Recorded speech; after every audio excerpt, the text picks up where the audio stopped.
সুতরাং 15 বছরে যারা আলেমদের কাছ থেকে মাইক কেড়ে নিয়েছেন, আপনি কাফের।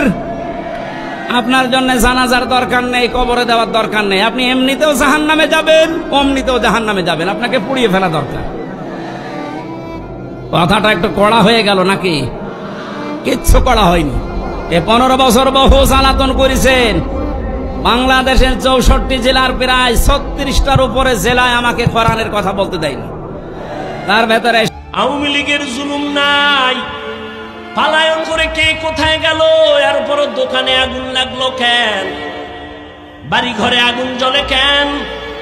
ফ্যাক্টরিতে আগুন জ্বলে কেন? বাচ্চা গুম হয়ে কেন? সন্তান মা বাচ্চা পায় না, কাঁদে কেন? জুলুমের বিচার হবে মরার আগে না পরে। قالن হাদিসটাও শোনায় যাই। قال النبي صلى الله عليه وآله وسلم